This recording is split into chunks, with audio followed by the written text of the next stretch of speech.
बहुभ्रूणता का हमने कारण बताया, उस कारण के आधार पर ही बहुभ्रूणता है उसका वर्गीकरण किया गया है। बहुभ्रूणता के जो 4 कारण बताए, उन 4 कारणों के आधार पर ही इसका वर्गीकरण हम करेंगे। जैसे पहला जो बहुभ्रूणता का प्रकार है विदलन बहुभ्रूणता। जो परिभाषा बताई हमने बहुभ्रूणता की कि युग्मनज या प्रो एम्ब्रियो, भ्रूण से पहले की अवस्था, युग्मनज या प्राक जो भ्रूण है उसमें क्या हो, विदलन हो, और उस विदलन से बीज में एक से ज्यादा भ्रूण है वो विकसित हो जाए तो उसे हम क्या कहेंगे, विदलन बहुभ्रूणता। ठीक है। एक आर्किड है अधिपादप जिनको बोलते हैं, यूलोफिया, वो इसका उदाहरण है।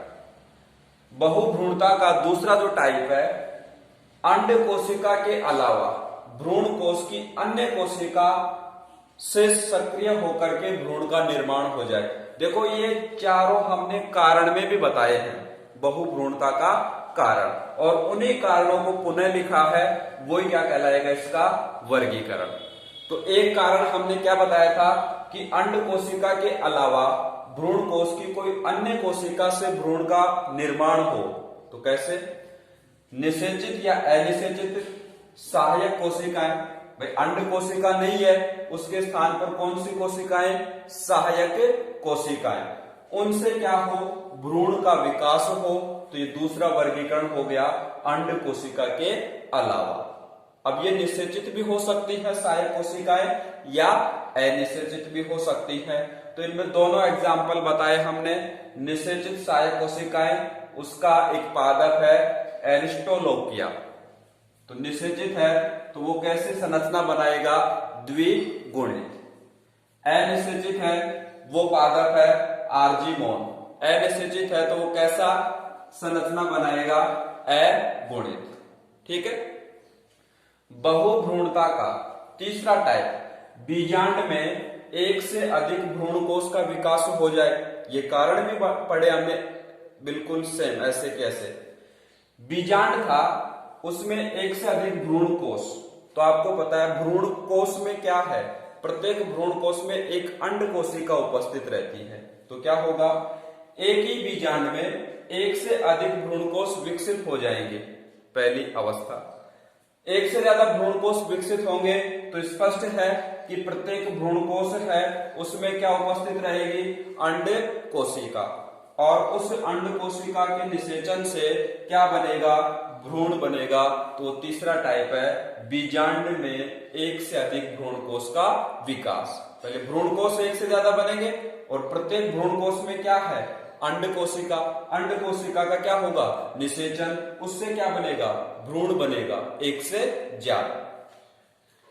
बहुभ्रूणता का चौथा टाइप अपस्थानिक बहुभ्रूणता। ये पहले भी हम पढ़ चुके हैं कि बीजांड के जो अंड कोशिकाएं हैं, भ्रूण कोश है, उसके अलावा अन्य संरचनाएं हैं वो भी सक्रिय होकर भ्रूण बना सकती है। बीजांड की अन्य संरचना कौन सी है, बीजांड का, बीजांड का आवरण, अध्यावरण, ये जो संरचनाएं हैं इनकी कोशिकाएं भी सक्रिय होकर क्या बना सकती है, भ्रूण बना सकती है।